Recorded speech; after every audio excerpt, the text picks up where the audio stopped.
Welcome back ناظرین کرام، کتاب الشفا سے نسخے کا وقت ہو گیا ہے۔ کینسر کا روحانی علاج۔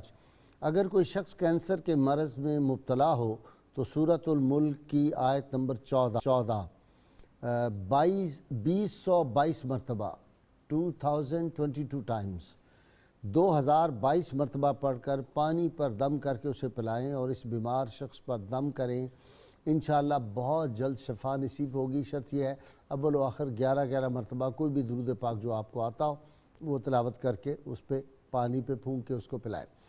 سیدنا علی مرتضیٰ شیر خدا فاتح خیبر رضی اللہ تعالیٰ عنہ فرماتے ہیں، خوش نصیب ہے وہ شخص جس نے آخرت کو یاد رکھا، حساب و کتاب کے لیے عمل کیا اور اللہ کی رضا پر راضی رہا۔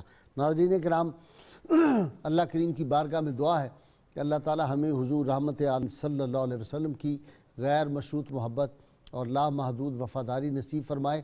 اور ناظرین کرام، اگر آج ہم نے اپنے معاشرے سے نفرت جو ہے ختم کرنی ہے، شدت پسندی ختم کرنی ہے، عدم برداشت کو ختم کرنا ہے اور اس معاشرے کو محبت اور الفت کا معاشرہ بنانا ہے، تو اس کے لیے ضروری ہے کہ وہ چیپٹر جو ہمارے مختلف نصاب جو ہیں طلباء کے، ان کی کتابوں سے مختلف کلاسوں سے نکال دیے گئے ہیں، یہ سیرت النبی صلی اللہ علیہ وسلم ان کو پڑھائیں گے تو پھر عفو درگزر کے جو ہیں یہ مزاج پیدا ہوں گے، پھر معاشرہ امن و رحمت کا معاشرہ بنے گا، یہ ملک جنت نظیر بنے گا۔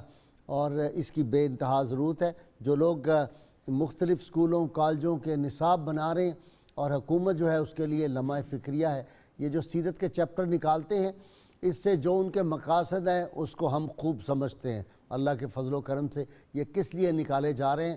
رسول اللہ صلی اللہ علیہ وسلم کی محبت جتنی مرضی کوشش کر لیں، اس امت کے قلوب سے نہیں اس کو ختم کیا جا سکتا۔ ہماری غیرت مند ماؤں نے ہمیں دودھ میں، اپنے دودھ میں محبت رسول صلی اللہ علیہ وسلم پلا دی ہوئی ہے۔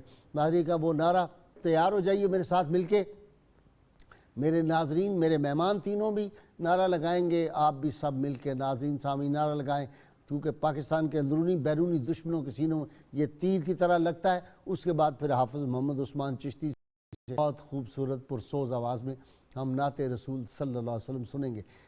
تیار ہو جائیے۔ پاکستان کا مطلب کیا؟ لا الہ الا اللہ محمد الرسول اللہ۔ جی عثمان۔